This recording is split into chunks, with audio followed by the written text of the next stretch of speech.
Right. This working? I don't know. I really hope this is working. I think it is. Yeah. Right? Yes.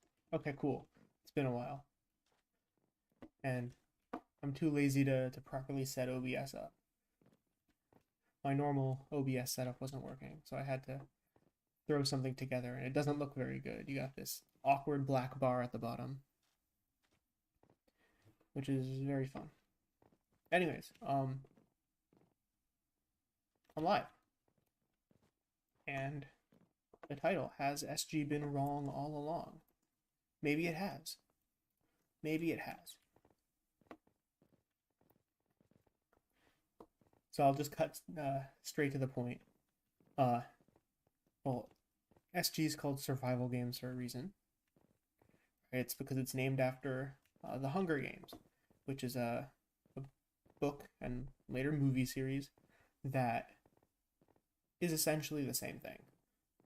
It's essentially just a Minecraft recreation of the battle royale style competition that takes place in that world. And I'm no expert, but I read the an online summary of the books, and I don't know. I think that I think that I think that there's some things that the initial renditions of the game got kind of wrong. I won't say wrong, right? Because you know they were working with what they had, but I think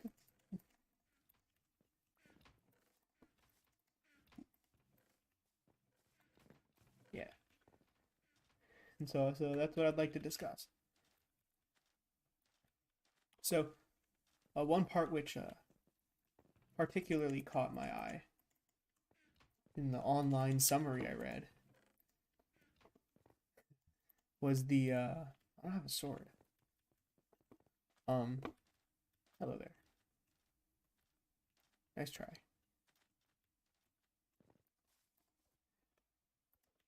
Was the whole sort of internal conflict about the actual beginning of the games. Like when you're standing waiting for the game to start, right? The book describes how the main character um, made a decision about whether or not to go for the items in the middle. And part of that description says that like they looked and they physically saw some items and made an assessment about whether or not they'd be able to reach them before other people. And my thought was that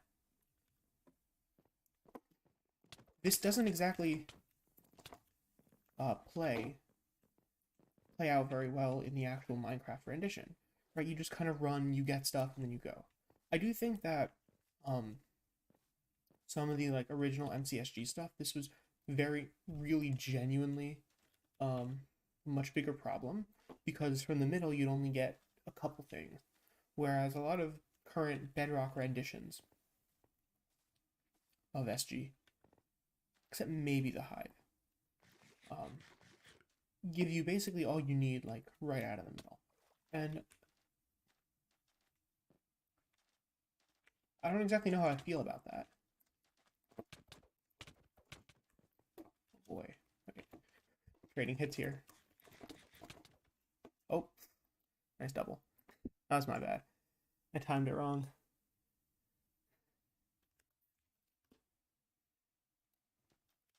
But, oh boy. Chunk loading be like.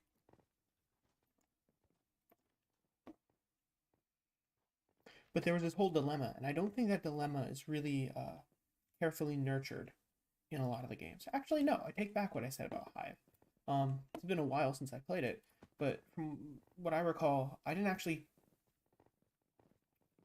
feel too starved out of going for the chests in the middle. Like, I actually thought I got a, enough gear to start going after people. And I think that should be possible. That even happens in the book. A bunch of people die right from the beginning because some people got weapons and they don't. And they took that risk. But I mean, just watch. I don't have any stuff, but I got a weapon. I got a very good weapon. Multiple pieces of armor. 3 pieces of armor, even. I know there's a kit which gives, like, full armor in this game, but let's ignore that for now. I like my eggs. Yeah, I have a decently high power level right off the start. And this isn't, I wouldn't say enough to win the game, but it's enough to outclass a lot of the people here. Right, where that guy's kind of powerless to do anything. And I know that kind of has to happen. But it doesn't really feel like... It really feels like kind of going to the middle is a no-brainer. Just even from the beginning. Like, yes. You know, you're gonna have to...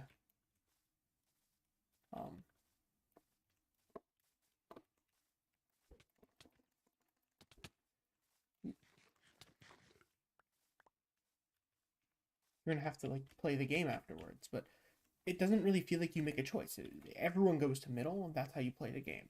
And I think that the emphasis on that decision, because, like, in the book, it's talked about with, like, whatever the coach is, like, talks about, like, oh, do you go to middle or do you not? And there's, like, genuinely, like, a lot of strategy.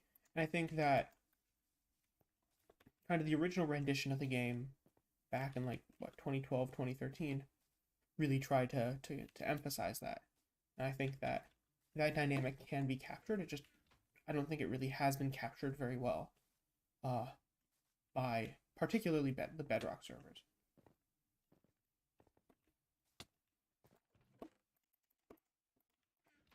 That's kind of point number 1. And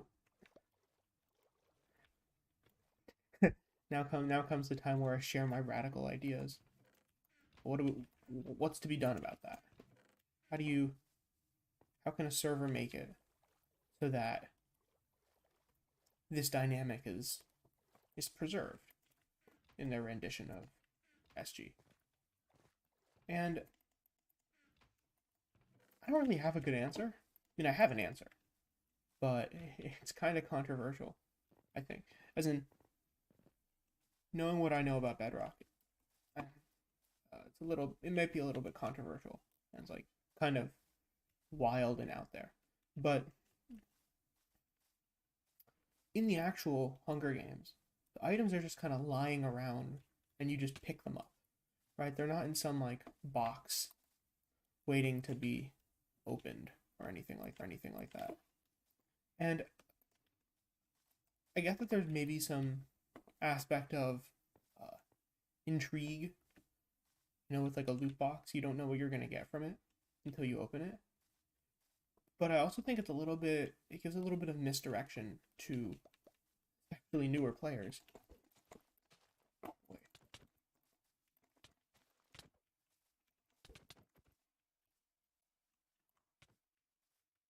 This isn't me, I promise. Unless the stream's lagging, in which case, I'm sorry.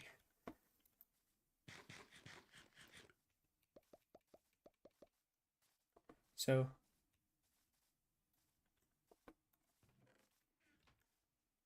all good? Alright, cool.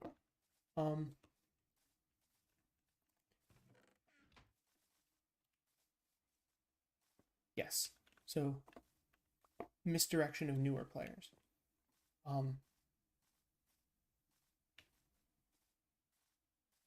I totally lost my train of thought. So,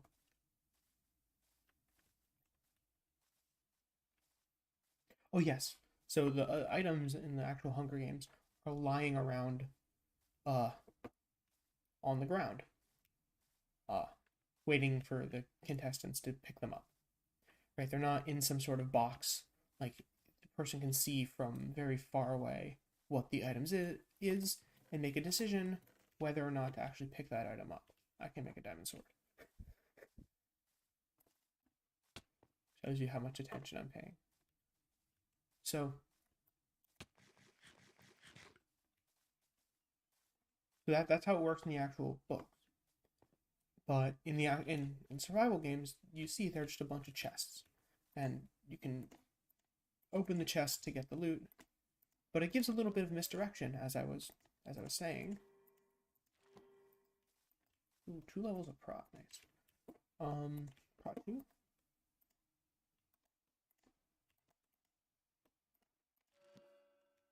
Oh, I get 5 levels of prot. That was probably the luckiest enchantment draw I've ever gotten. That's like the perfect one. 5 levels of prot. 1 level of sharpness.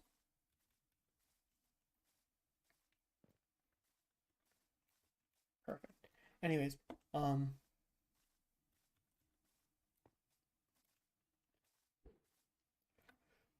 yeah, there's kind of this element of excitement into opening like a loot box of a chest, but I guess it gives some misdirection to newer players because there's no indication, typically, as to whether or not the chest has already been opened.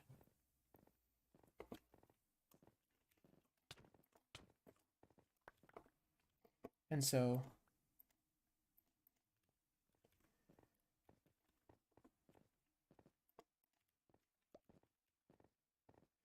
I think that there's actually a huge flaw with the game mode, is that there isn't really good guidance. It's just kind of good luck. Figure it out on your own. And I'm not saying people need to be handheld through the game, right? Obviously, you know, you're going to have people die early and whatnot.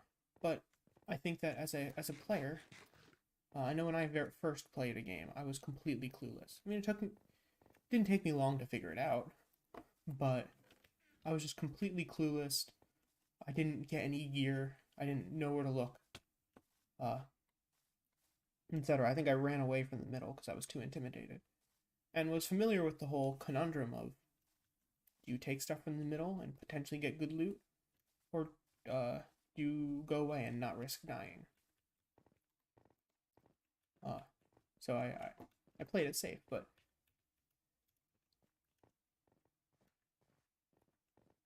the general idea I'm getting at is that when there are chests, there isn't really typically any indication of what's in them, if anything. Right? Have they been opened yet? Is there any loot in them? And I think you see a lot of players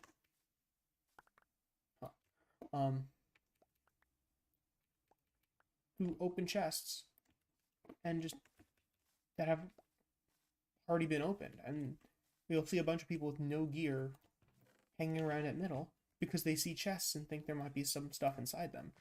It's kind of like they don't know where to go. There's no direction of like, oh, go away from the middle. They just see chests and think, okay, maybe there's something here. And kind of a pitiful attempt at a game because, you know, there's no direction. They're just kind of. Are you kidding?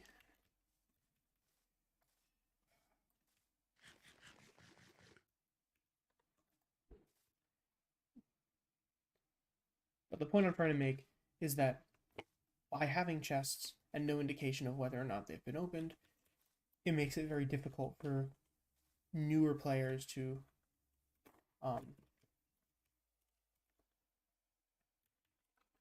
properly assess like what needs to be done. Right? They think, oh, go look in this chest. There's going to be stuff in here, and there isn't.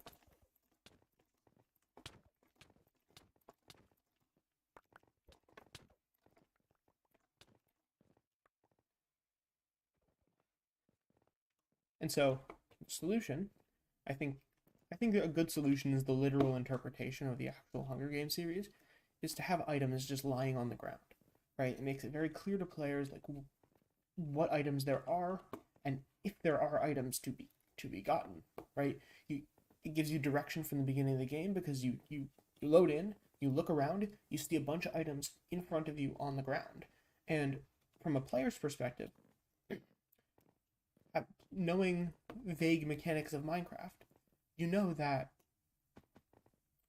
whoever gets to the item first will have it go into their inventory first. So it's a very clear understanding by the players of how the items are going to be picked up and which items they have a chance at getting. And it also makes it very clear to the players when there are no items to be picked up. So I think that's actually, as much lag as it might cause from having a bunch of items laid out everywhere, I think that particularly on Bedrock, which has a bunch of newer players, I think just having items lying around right in the middle of the map would facilitate or better facilitate the should I or should I not dynamic of the Hunger Games when it comes to the middle of the map. And also just in general be a bit more of an accessible mechanic for players on controller and mobile controls. Because as you can see me, I'm using a keyboard and mouse. I can just pick stuff out of chests at, whatever speed I want to. But if you're using a controller, it's going to be a little bit more difficult for you. Right? You have to painstakingly move the cursor across the UI to the item you want, then click the button, then move it back, and it's a lot slower than using a mouse. So I think that it also has the accessibility bonus in terms of the mechanic. I think there's a little bit of problem with rendering. I know certain games which have had too many items just on the ground have run into rendering issues, especially on lower end devices. Why a lot of servers use like gravestones. Right, so the items aren't spewed everywhere.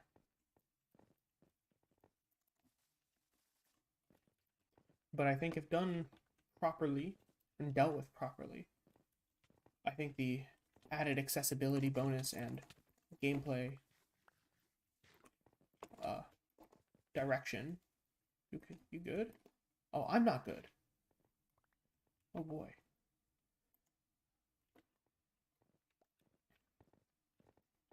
It's a benefit of just having items lying around everywhere.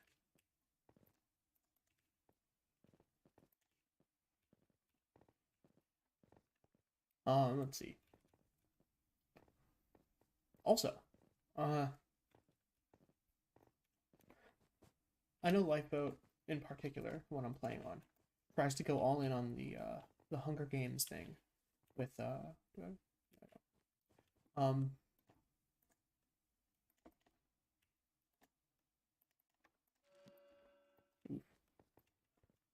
please.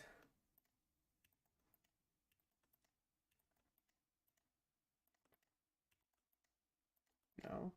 Yes, please. Oh. With the Hunger Games motif with like districts you can see in the top. And I mean this is kind of incorrect. First of all, there are only 12 districts, but there are 2 representatives. And you may think, oh, team mode. But the whole plot point in the books is that only one person can win. And that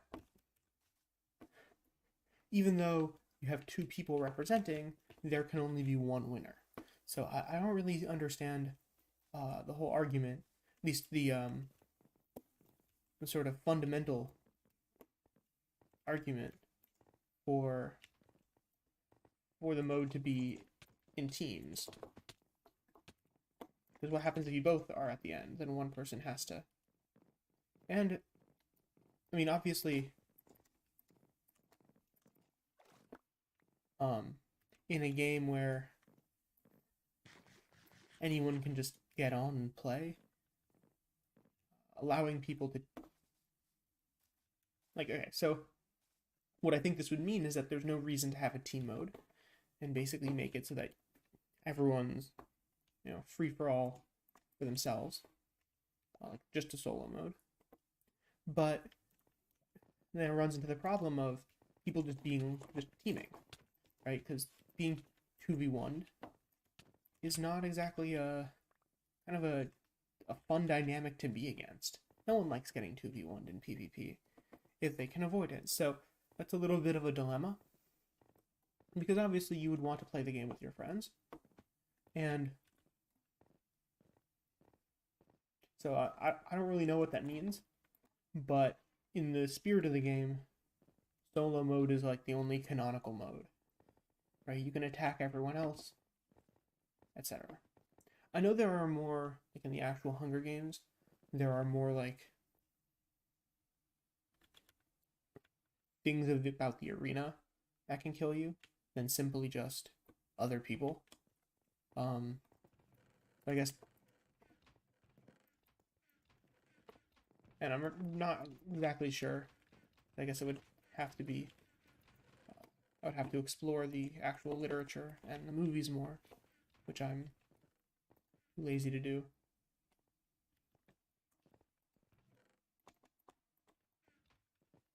But to sort of understand like how hidden chests like these, like how clear, how easy it is to come across loot, just the whole loot dynamics of the game.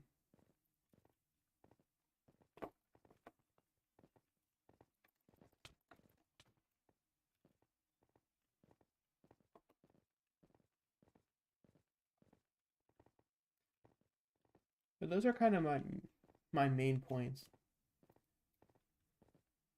Just I think some of the fundamental things, particularly chest looting, is not quite as in the spirit of the actual Hunger Games. Because as soon as chests exist, you're gonna have chest routes, and you're gonna basically game. You're basically gonna game it. And personally, I would prefer if there was a little bit more emphasis uh, in sort of being resourceful and spontaneous, and I think that the skill gap in a lot of games. I don't say the skill gap, but the you could have a much more real skill ceiling. Moon Legend.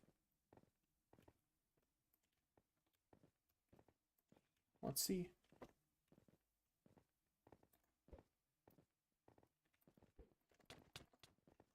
Oh, that guy's just bad. I don't even have shoes on. Huh?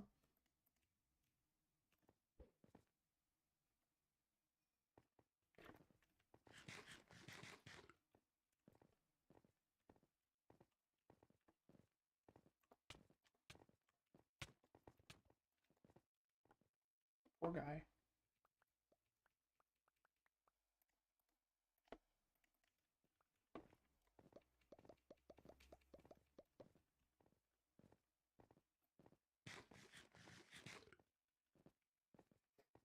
The question is getting back up there. I don't have any more pearls, so this is a little bit of a problem. Do you get... Oh, there's a ladder. Fair enough. Developer? What was this guy trying to impersonate staff?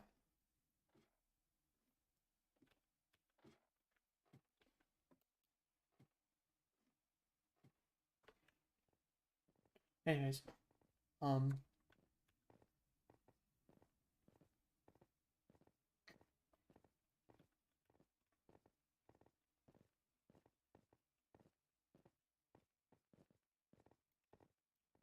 I'm not saying that I think the honestly, I think if the game were like a perfect recreation of the Hunger Games, and I think it would be like a extremely faithful, like very Hunger Games flavored thing. I think it would lose appeal over time because well, Hunger Games is a franchise.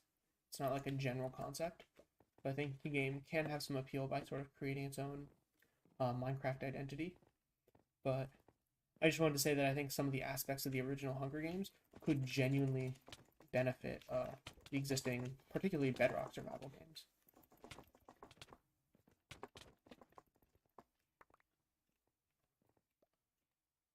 And I guess I could have made the same argument by saying like, oh, well, if you ever play on controller, looting chests is really slow. So, what if there just weren't chests to loot and you just pick stuff up off the ground? But, I don't know.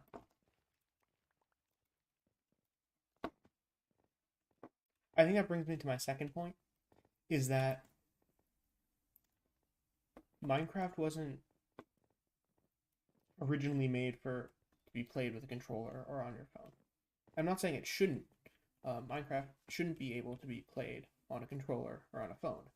I'm just saying that a lot of the initial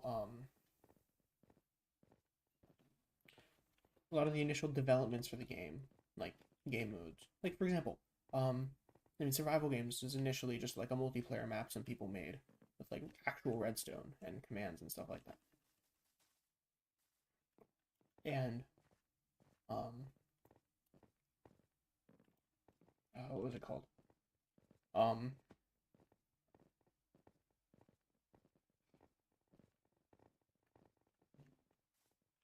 I'm blanking on it.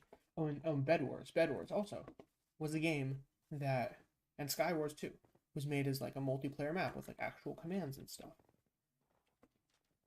And Sky Wars was like multiplayer Skyblock, but now it's just basically like PvP with bridging and don't fall off.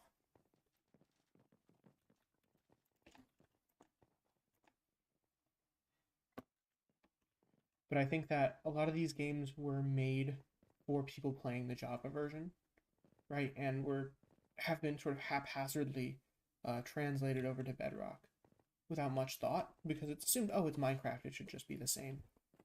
But I think I'm just going to go on a rant about all this. No one's here. No one can stop me. I think there are a lot of accessibility issues that come from sort of Java-centric development on these games. I already highlighted one with survival games, and also I guess applies to Skywars, which is chest looting. It is so much more difficult to take items out of chests on controller than it is with keyboard and mouse, for example. That's one. Secondly, is building. Mobile players get completely disadvantaged by particularly Bedrock's building mechanics. Right, players on controller and keyboard and mouse can speed bridge, can jump bridge, in fact. Players on mobile cannot. I also think that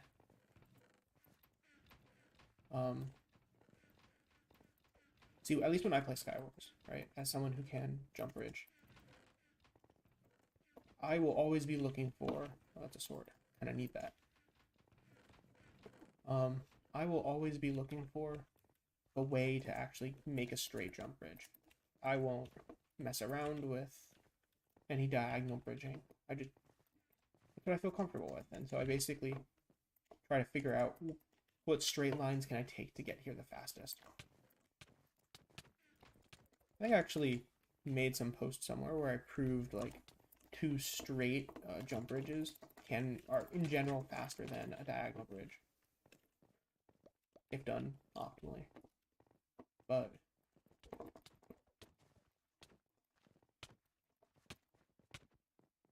oh, fair enough. Fair enough, you have a sword.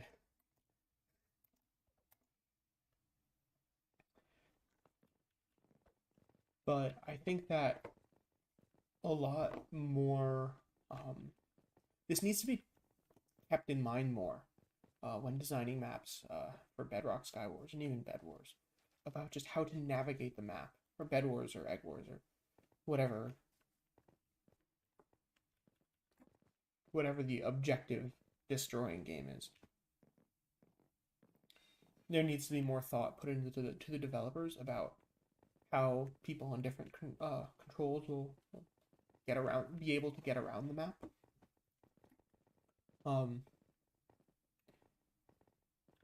Because I think that the ability to bridge is a huge, the ability to bridge and the ability to loot chests fast is one of the biggest kind of necessities of Skyward of a lot of games.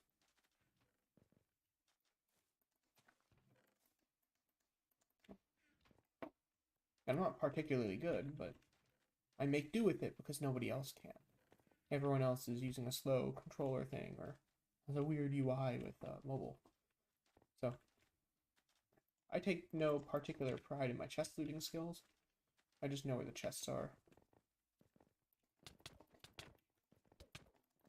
Ooh, fair enough. Okay, I've been kind of distracted. No, I haven't been distracted. I've just been making bad decisions. Own up to your mistakes. That was just a bad decision. I had one piece of armor, and I went to go fight the guy when I had absolutely no business doing so.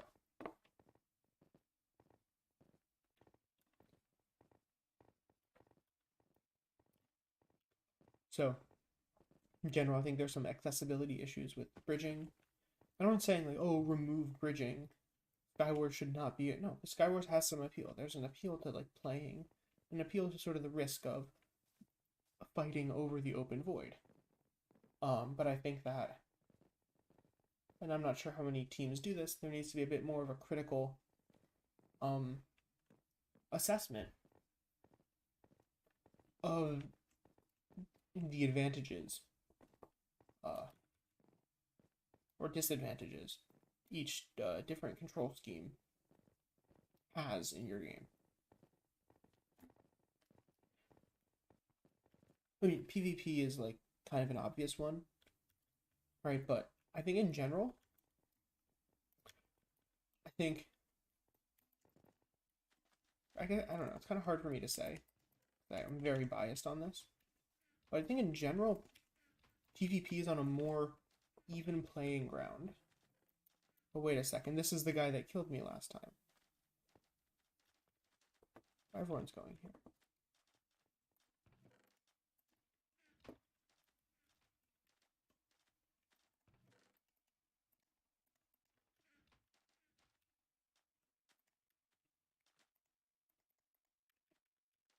Okay.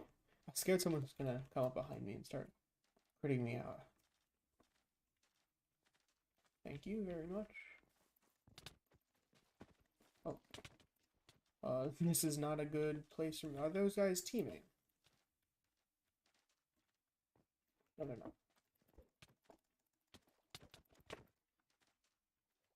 Okay. Oh. Dang. Got 4 hits on me? Alright. Maybe I'm lagging that hard. And that's what I get for whatever. No, this guy's legit. I just didn't expect to get 4 hit. That's crazy.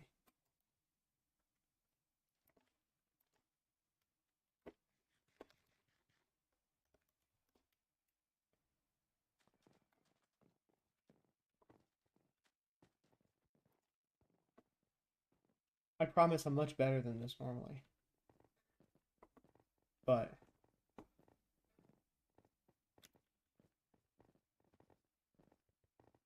so, okay. Another sort of accessibility thing is that a lot of games become very regimented. Like you saw that all those players are trying to get into that little room because they have 3 chests, which if you can get to first, you get 3 chests guaranteed before everybody else. And that's like kind of a big thing. So knowing where chests are is like a huge advantage you can get, right, just by playing more. I think there's some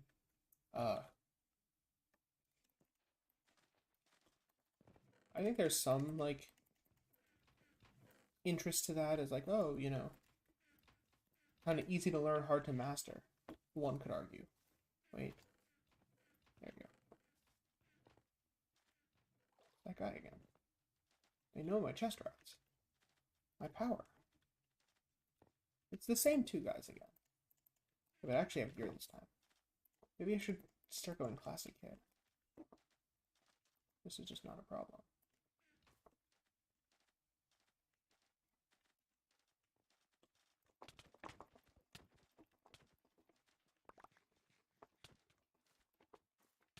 No.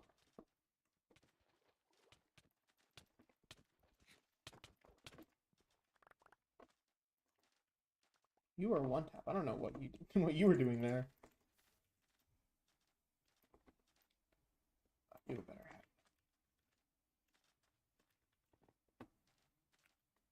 So I think that there are some things like you learn about games, about each of the game modes, that can help you sort of get a small advantage.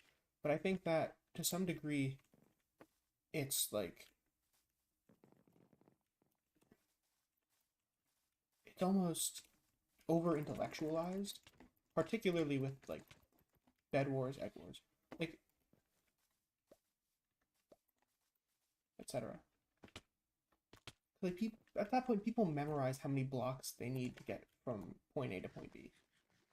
It becomes like a game of numbers rather than a game of like actual strategy. Uh, at least on Bedrock, it seems. As on Java, well, from my, there are some game modes which can last a little bit longer and become a little bit more about strategy, but then those games take like an hour to finish, and it's not. I don't think it's a really fits the whole like mini game thing. Oh, no crits? Probably was a crit.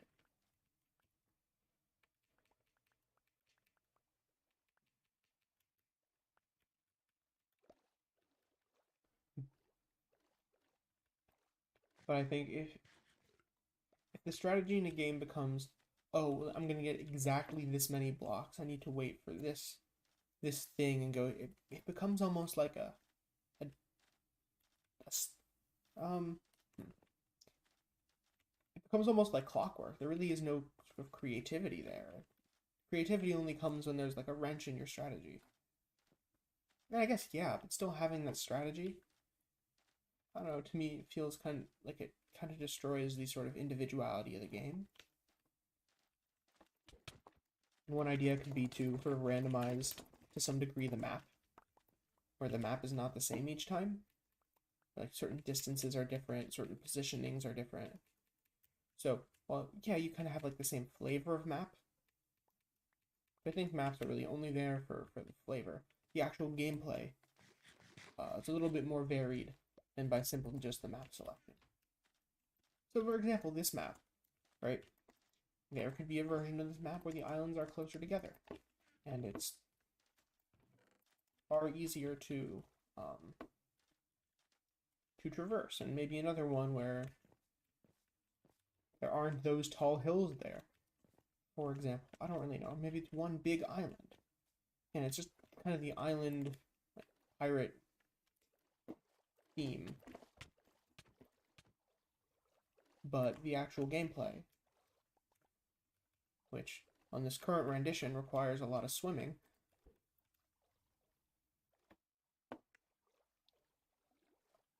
You know, maybe you could have versions which don't require as much swimming, so and also don't have that room, so you know, you never know which version you're gonna get, and that kind of makes the game less gameable and more of a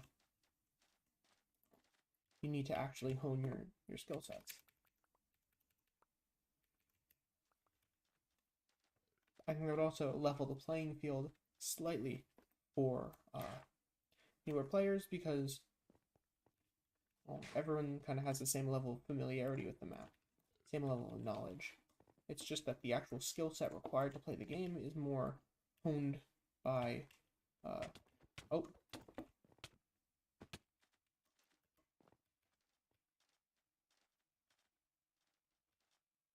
Okay, good thing that guy's the laggy one and not me. That was a pretty catastrophic fail on my part. I'm gonna try to pull this off. In deathmatch, of course. I'm not stupid. I'm not gonna face this guy with 3 hearts and win.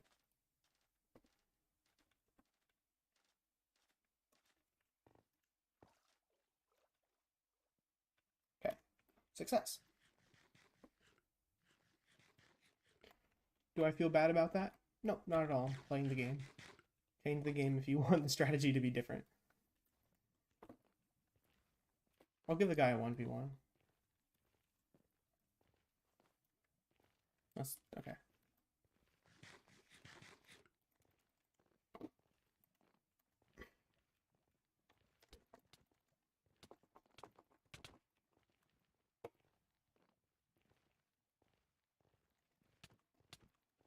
Of course, maybe that idea of winning on 3 hearts isn't actually such a thing. It's just I felt like I had the psychological advantage there.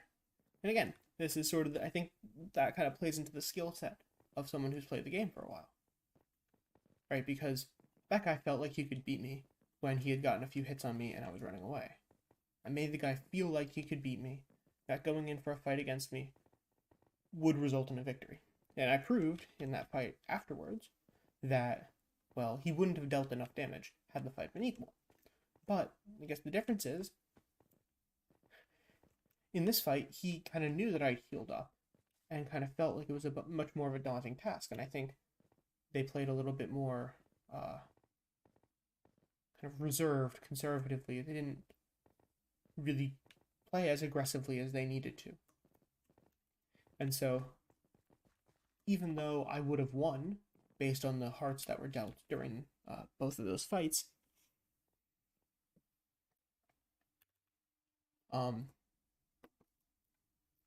psychologically, the other guy was in a much different position between both of them. So,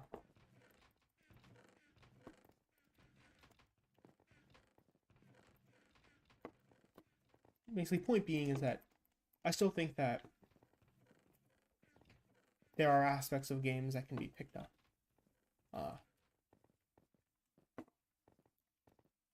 In all sorts of manners. I don't know what points I'm making. I'm just kind of ranting. Wait a second. Is this the guy from the last game?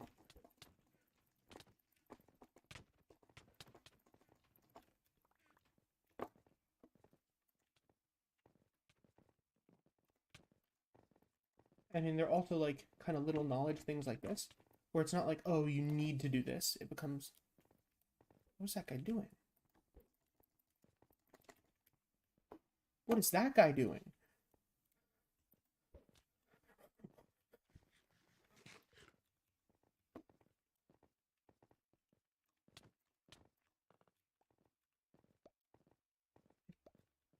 A lot of people also don't know how pearls work on Bedrock. Pearls suck on Bedrock. Everyone sees like all their favorite, I don't know, Java YouTubers doing all these like insane pearl clutches.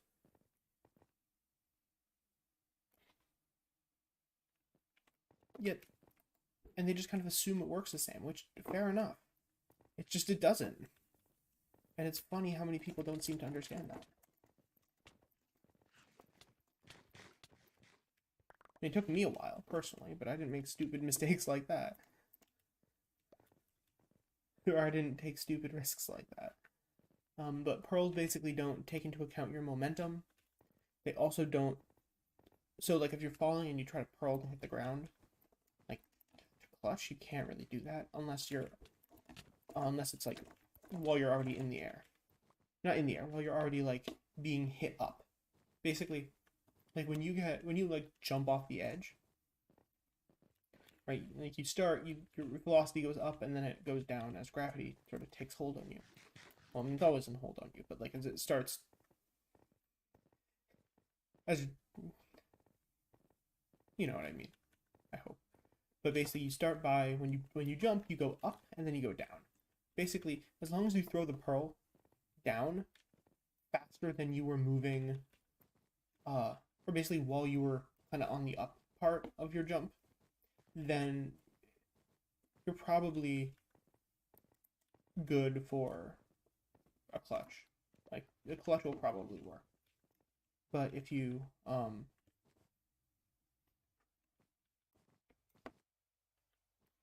do I get back up? The easiest at least. Uh but if you're falling and you try to clutch while you're in free fall, it's not gonna work because the pearl will like spawn behind your head. And you'll hit the ground before the pearl does. And jumping doesn't actually increase the pearl velocity, it just kind of increases the pearl height. So, if you, like on Java, if you jump and then throw a pearl, you're going to get more distance out of the pearl. What was I doing? That was unnecessarily stupid. I shouldn't have ate food there because I saw I don't know. I miscalculated and kind of... I thought I could get it off in time, but I couldn't. I should have just not eaten it all there. Or stopped eating and just fought the guy, because the hearts which I lost while eating the food and the guy was hitting me were not nearly as much as the amounts I regenerated during the fight. So again, it's these little things that you kind of learn and pick up on, which I think are the skills which the games should reward, rather than memorizing how many blocks you need to get to the next island so you can start rushing as fast as you can. Like, I think that can be argued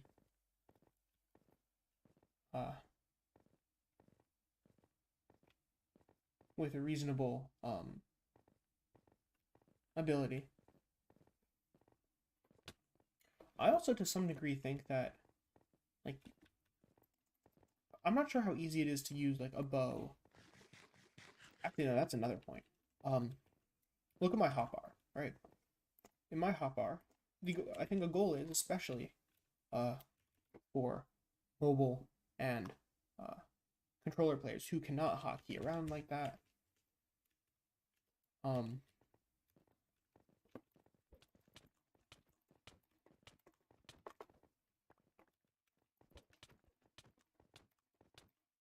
can't crit it. Where are my crit? Where are my hits even? Okay, there we go. That was terrible. Okay, so particularly for mobile and controller players, they can't hotkey. So ideally, having as few items in your hotbar as possible makes, I think, for the optimal PvP, the most balanced PvP experience. Right, in my hotbar right there, I had... Did I have a bow? I don't know. But I guess at most I have a sword, I have food, I have eggs, and I have a bow. Now, I think eggs are a little bit of an accessibility thing because they can most effectively be used by hotkeying, but you only need to hotkey like one slot over. And I think that is doable on controller, maybe even on mobile. And on mobile, you can just kind of tap anywhere. And X mobile can hotkey too, but it's like much different. So I think that. But yeah, I think that if you have like 10 different items in your inventory, particularly for controller players who cannot hotkey, that's a bit of an issue. So I think that if a server wants to make a PvP game, they should try to get the most out of the PvP while requiring the fewest amount of, maybe not the fewest, because the fewest is just a sword, while requiring a small amount of hotbar slots for uh, in order to balance. Is that guy? Is that a? I saw the colors. There he goes.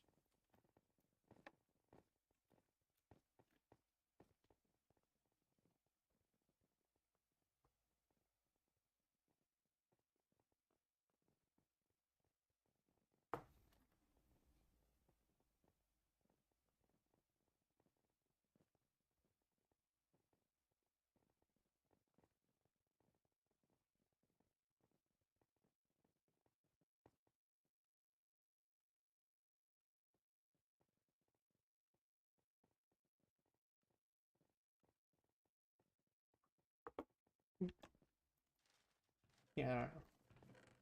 Just kind of throwing down my thoughts.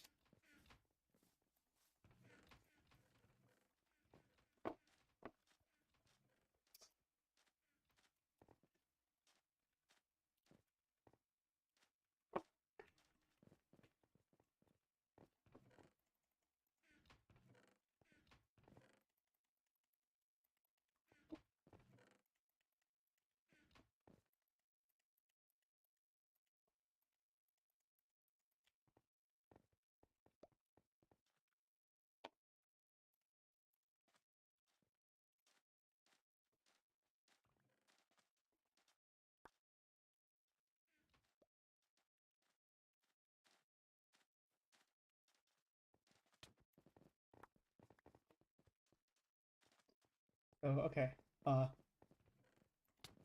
guess I'll share this. So, as long as I've been playing Bedrock, I've played on basically every server that's been there. Except maybe Pixel Paradise. I don't think I played on that, like, other than to, like, check out the lobby when it first came out. But I played pretty significantly on, like, every other server. Even a couple of non-featured ones. And, at least with minigame servers, at least with the, okay, so there are three, like, main servers. There's Lifeboat, the one I'm playing on, there's Hive, and then there's CubeCraft. So I think that Hive, it seems at least, that their goal has always been to make, I don't know, it's just a very, I wouldn't say non-vanilla experience, because they definitely like utilize vanilla features in terms of combat and stuff like that. But besides combat, it seems like they've really sort of gone in a much different direction than, say, the vanilla gameplay. Like they have a bunch of custom items, a bunch of custom features, custom servers, but that has nothing to do with it. I just thought the whole term custom was, I could play off that. But it just doesn't, it seems like they, out of all the servers, they're kind of taking Minecraft and turning it the most into a game engine, where they're like making games through Minecraft, not like for Minecraft, which is okay. Nothing against that. It's just, it's at some point it kind of crosses a boundary into not Minecraft anymore. And I've always likened particularly HiveSG to Fortnite, and I got my redemption, or I got major validation the last month, maybe earlier this month, I forgot when Fortnite had like this really big event, and their server shut down, and you could see on the Mindtrack graphs the influx of players to other servers, and with no competition, the players that came in from Fortnite very clearly favored the Hive. Like more than twice the amount of players came to the Hive as any other server. Well, on Bedrock at least. So I thought it was pretty funny. I've been sort of saying like HiveSG with all the like different things is basically Fortnite.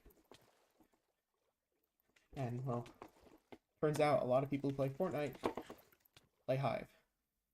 So not to, I mean, that's a genuine player base. I hear they're allowed to appeal to them. I just, that just seems the direction they're going. Lifeboat seems more on the opposite end of the spectrum, where they try to root as much as they can. Well, maybe not as much as they can, but they feel a little bit more grounded in vanilla mechanics and vanilla things. Although, I don't know, but maybe it's also because of their I guess they're lagging behind in development compared to CubeCraft and Hive, but it seems like their current state is much more vanilla centric than either CubeCraft or Hive. And CubeCraft's kind of in the middle, where I do think they utilize a lot of vanilla things to their original intent, but I do think that they have an affinity for custom features. And I can't really make too many comments on that, but it seems like they're about right in the middle. So yeah, I think that, and just comparing survival games, from my understanding, again, look at my hotbar. I have like 6 total items in my hotbar, one of which is from a kit not everyone uses or would use. Right, that's like all the PvP options there are. But not even PvP, just like options to use. Right, you have food, healing, ender pearls, um, weapon, and flint and steel. Right, flint and steel is even optional, but that's 5. Now, those are all the PvP items you can use. Grand total is 6. 5, I think, also kind of keeps it simple like that, where you have sword, you have, I guess, boom boxes. Like, there are several different types. So, but it just, there's so many things to manage in combat. And I guess you can only use one boom box at a time, so I guess that kind of mitigates it. But even so, you have swords, you have snowballs, you have bows. I guess you can kind of combine this. So sword, bow, food, web. I guess there's also a gapple you can have. So again, it's a similar like half a hotbar, but CubeCraft SG has so many different items that you can use. And on one hand, I think it's nice to have a luxury of choice, but on the other hand, I think it's very overwhelming for new players. It's like, what do I do with all of this? And for a mobile player, that's just my thought. Like, if you have a full hotbar of items that you think you might genuinely be using during the whole game, I think that's much more suited for Java, where everyone can hotkey, and everyone, yeah, everyone can hotkey. I guess that's the only point I was making. Because some people can't hotkey, um, and I believe the player base is on average younger. I don't think those features really lend themselves to the Bedrock player base. And I don't really know what Hive's development team like focuses on, but my understanding of CubeCraft's development team is that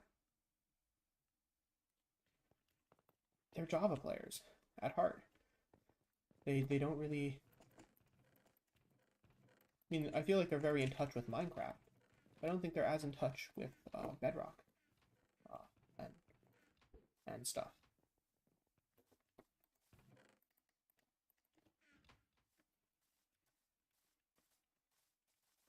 I think that that's just my thought, and I don't think I need to elaborate on that. I just think that like that's just how I see it.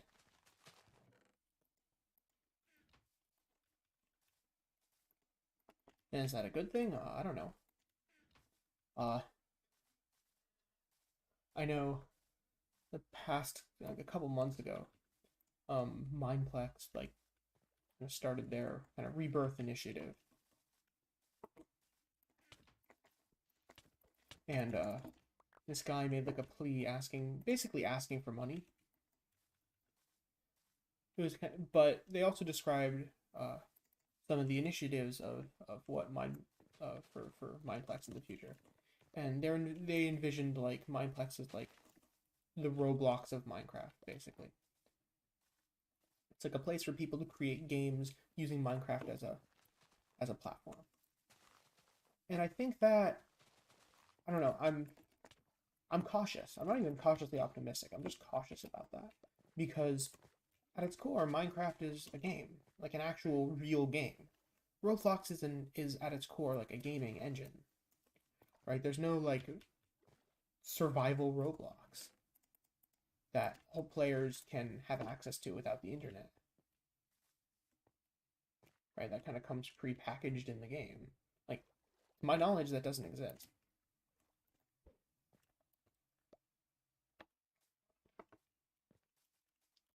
So,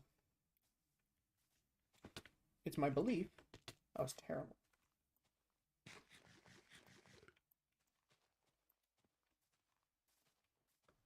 That was really terrible.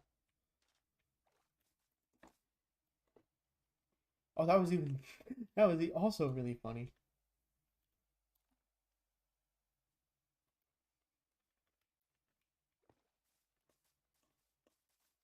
Um,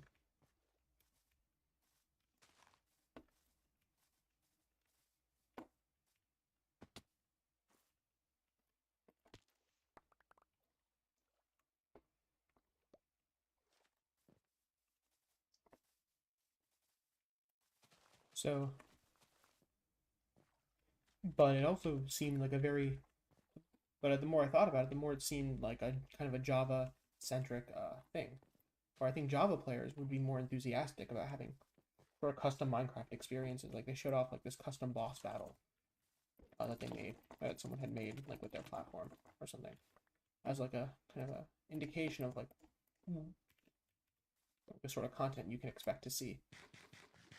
But I think there's much more of a market for this custom stuff than on Bedrock, because I just think, well, the nature of people owning a PC is one of like, hey, I have a PC, I can kind of do what I want with my games, whereas people owning like an Xbox and like phone don't really have sort of modding options. Maybe I'm wrong, but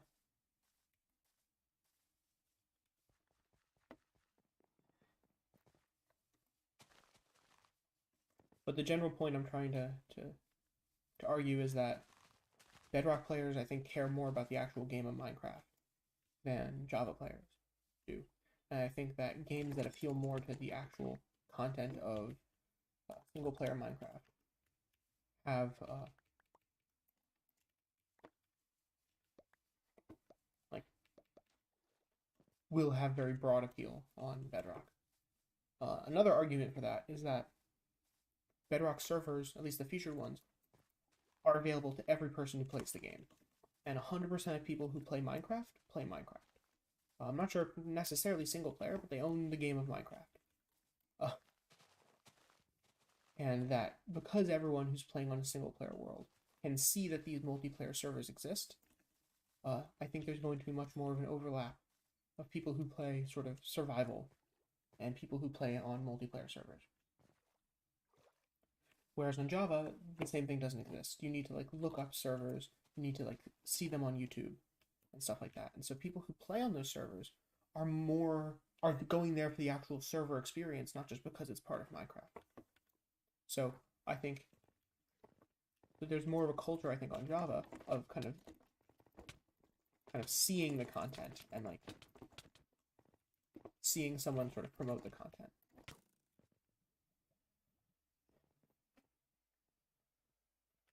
Like, no one's going to be playing on your Minecraft server if you don't have the kind of content to advertise it and word of mouth spreading. Whereas on Bedrock, if you have a featured server, you're right there, anyone can try you.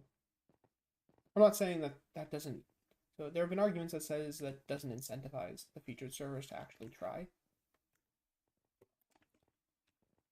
But I think it still does, because you can clearly see that some featured servers have way more people than others. Like 3 featured servers make up like 95% of the players on featured servers, while 2 of them have barely anything. Maybe, I don't know. So, like, it's clearly not just because they're there. They're there. Them being there ensures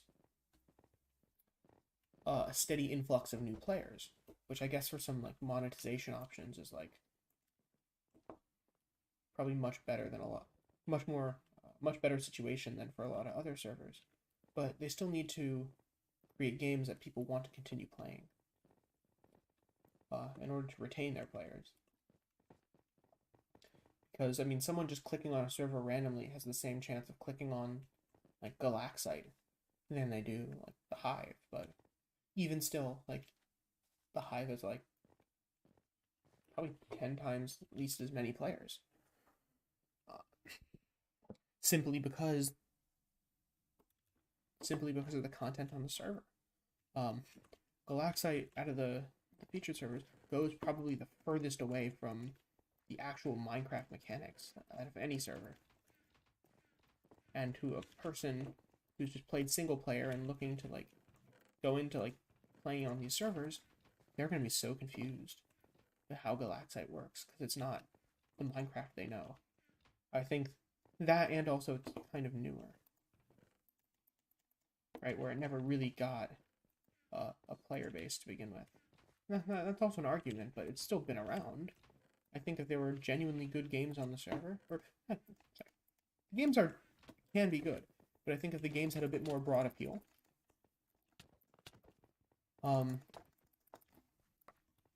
then we'd be talking about a Galaxite that's competing player count wise with Hive, Cubecraft, and Lifeboat.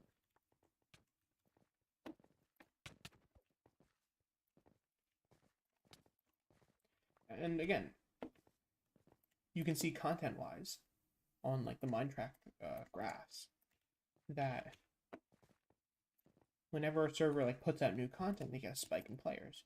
The new sort of exciting content is how to drive new players, and keep new players. You need to have your content needs to have broad appeal and a great deal of replayability. Make players not just able to replay it, but want to replay it. And I don't know. I don't think any server really has that mindset right now. It's a little frustrating to see.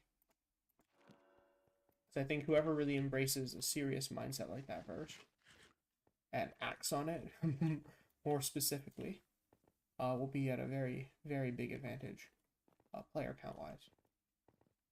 I can't say permanently, because if another server comes out with better content, like at least content that has a much broader and larger appeal, then they're set to be eclipsed in player count. The trick is to be creative, but to limit yourself within the constraints of vanilla Minecraft. And also, at least from what I can tell, keep your game simple. Don't go too overboard, and make it an enjoyable experience for players, win or lose. Like, look, okay, I was thinking about this the other day. Like, look at Fortnite, right?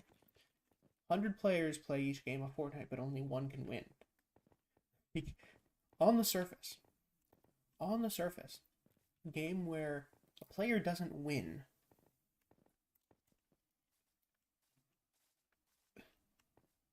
or a player wins on average 1% of the time and loses otherwise, you'd think that would be a very like poor model for a game. But I think there is, right, you'd think that in a game that people win at more,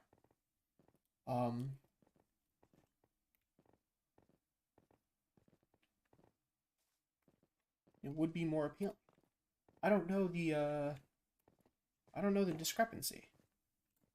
I don't know what's going on. I haven't really played Fortnite. I don't quite know the appeal. I guess my best understanding is that the other themes present in the game, not just the Battle Royale, but the whole loot collection, the correcting the popular culture things, and the actual gameplay itself of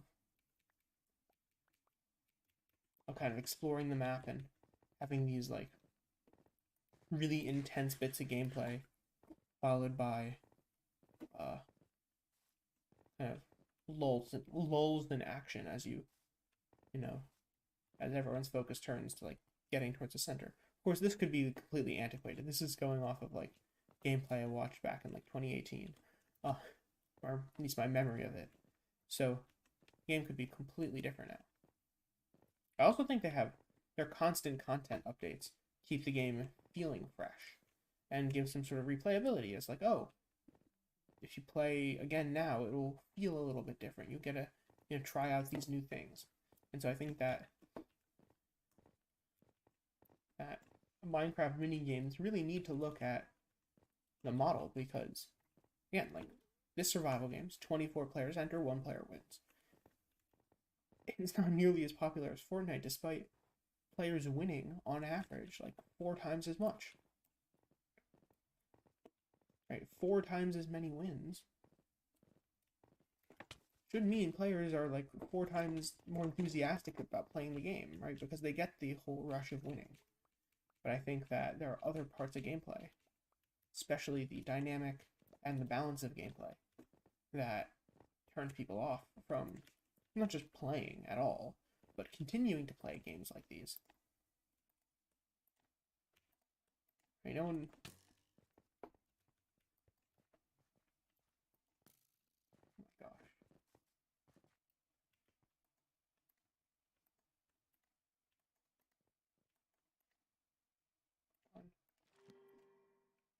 that's incredible. It's nothing I want, though. You picked the worst possible time to drop down.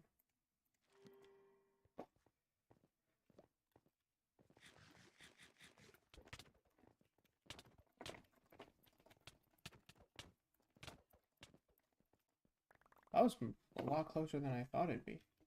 Huh. Oh, I also don't have any gapples.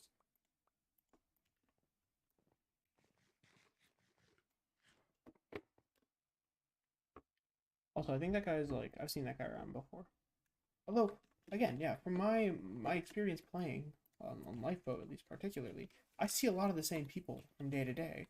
So know that there is sort of a community that is really dedicated and playing. Even though there are no stats, there's nothing to work towards. I think some people just genuinely enjoy the game. So, I don't know. I'm just trying to understand what makes people play games and what makes people not want to play games. I don't. I, I think about this stuff way too much. Probably unhealthily. So.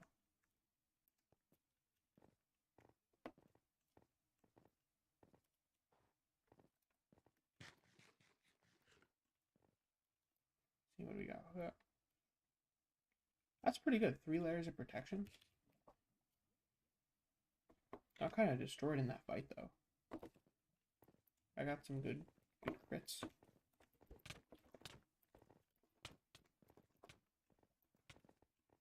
We're used to.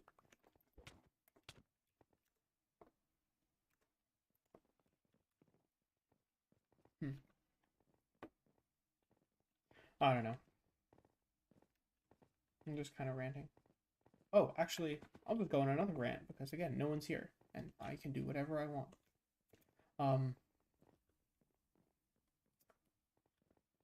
I am very opinionated about Capture the Flag. I think that the way Capture the Flag exists, like in Minecraft, is done very poorly. I think the answer is right under everyone's nose, and everyone's just been ignoring it. Right, at least on this server. And it's a little bit more on Hive and QCraft. Capture the Flag is like nobody playing it compared to the other game modes. 570. Even survival games, 177. Which is solid. But what kind of sucks about Capture the Flag is that if you play by yourself, it sucks. Right, because there's no coordination. Doesn't have all. I don't know what these people are talking about. I'll just go play a game. Right, it sucks to play by yourself, right? Because you run into groups of people who are much more coordinated than you. You run into players who are, yeah. So like the lack of coordination that a bunch of people playing by themselves gives, like, it's not exactly an advantageous thing. But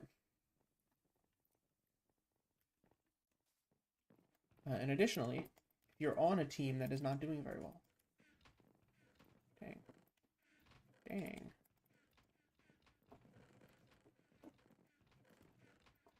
Okay, pretty decent start to the game.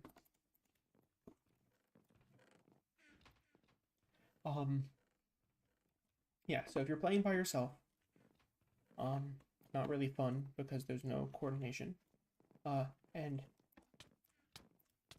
if you find yourself kind of a losing position in the game, the way that the games are sort of set up makes it so that you're kind of stuck in that losing position for the rest of the game, and there's no real space to turn it around.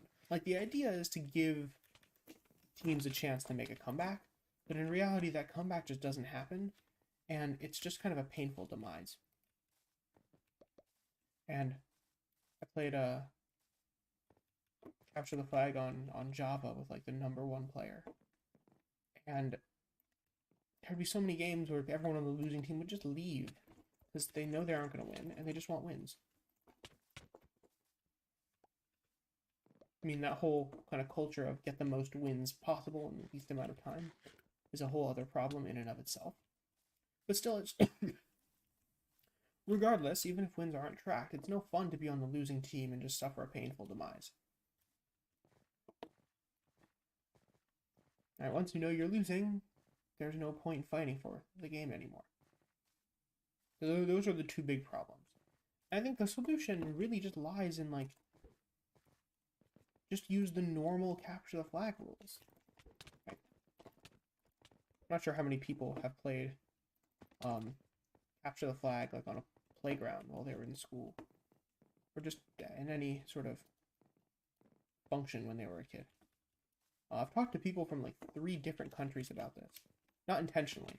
I'm not like, hey, I need people from different countries. No, I just talked to people who happen to be from 3 different countries, and they all said they had some experience playing capture the flag. So I can assume it's like at least decently universal of a game, at least that kids play. So the idea is just to make it like you need 1 flag capture to win. You have 2 sides. You go to the opponent's side and they tag you, you get sent back. Right? Tagging would be like you get hit at all. Right? So it stopped becoming about PvP and like who can like PvP the best. It's like who can like get the flag first. And I think this volatility, it's like 1 successful rush gets you the win. Right? Makes it so that no one's painfully losing. As soon as one team kind of gets an advantage, the game's over, and you just go to a new one. And better luck next time. Not try to come back and suffer. Saw somebody. Did I? No, I saw that. Saw that. So I think that kind of alleviates the suffering of people who are in the losing position of a game, right? Because I know that there was like multiple capture the flags on Bedrock at least have features which allow players to join midway through the game to in the interest of like fairness, people were leaving, but like that's just kind of a duct tape solution, right? Where it doesn't really fix the actual real problem.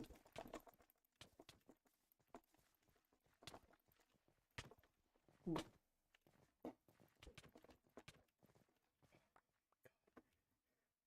Can't deal with choppiness like that. I'm not sure where that's coming from.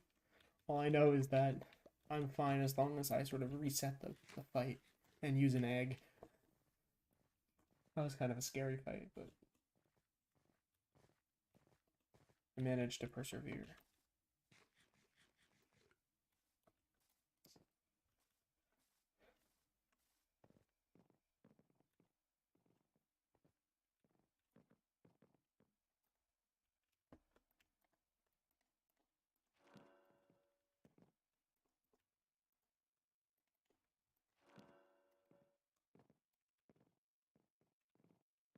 I think this is pretty good. Pretty decent gear for the game.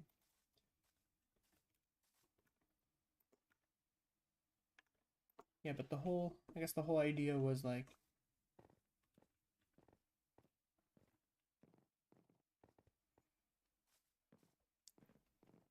again, so having 1 flag makes it so that as soon as the flag is returned to the other side, as in 1 successful rush, right, the game's over, and there's no suffering. The other thing is that on defense, you have the ability to thwart like, 2v1s or 3v1s because every single person you hit, you kill. Right? It's just as simple as that. And so if you're playing by yourself, you can actually make a really big and meaningful difference on both offense and defense, right? On offense, if you're able to, catch their defenses sleeping and get a successful run, then you're good. And on defense, right, you're able to, 1 good hit or 1 hit or 1 good bow shot even, if they add bows to a game like that, would just stop a rush of theirs. So I think it makes it a little bit more bearable to play alone. And I think the third thing is that there's the, well, actually, no. There are a couple more things. Third thing is that it's not PvP anymore. Right? Yeah, there's some PvP in terms of like, oh, you have to hit bow shots, or like you have to at least get a hit on them, right? And the people can try to fight back, but as soon as they get hit, they get sent back. There is some like PvP to it, but it's not like a, it doesn't require PvP, right? It's not based off of PvP. You don't need to be good at PvP to be good at the game. I think that's a huge advantage of making it like that, because, well, PvP is kind of a bit of an accessibility thing, right? People on PC can in general PvP better than people on controller or mobile controls. So making it so that your success in the game does not necessarily depend less on what device you're using. I think that's a kind of a necessary feature for games on Bedrock. And the last thing is the broad appeal of like making a game that everyone knows the rules from just living life as a person outside of the game. But these don't need to be sort of contrived sort of Minecraft things that you need to know. Like it's capture the flag. You may have played it like earlier the day at school, like at recess or something. I don't know. I just think that makes it a little bit more of a little bit more broadly appealing. I think that would make for a game which it's also distinct from the rest of the iterations of capture the flag. So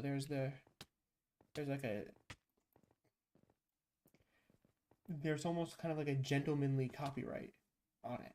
Like no one's gonna copy your game because it will be very clear that you copied it. At least particularly in the scope of featured servers.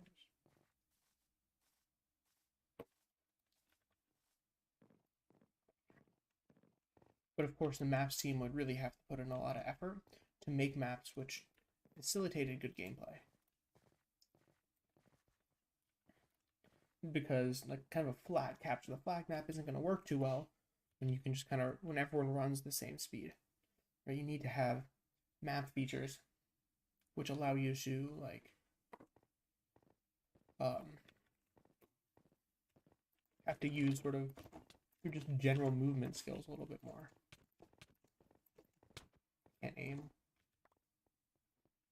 What are you doing?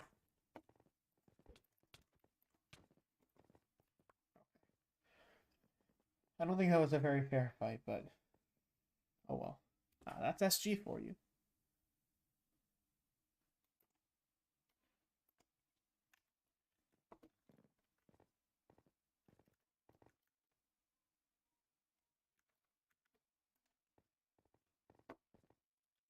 I don't know. Actually, I don't actually know how this is gonna turn out.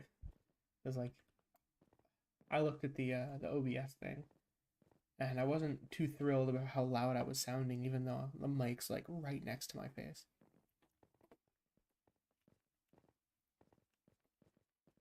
But I hope this comes out okay. I think I've ranted enough. But it's just kind of food for thought. I think that a lot of, just in general, I think survival games could take some hints from the actual Hunger Games series as to how to make more involved and accessible gameplay, particularly for players who do not play on PC.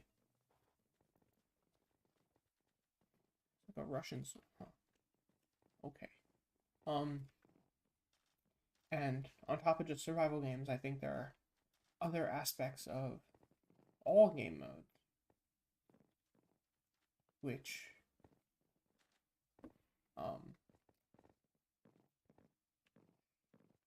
which could be changed to make them a little bit more accessible and also a little bit more balanced. But yeah, that's it. I'll stream again if I feel like it. Yeah, see ya.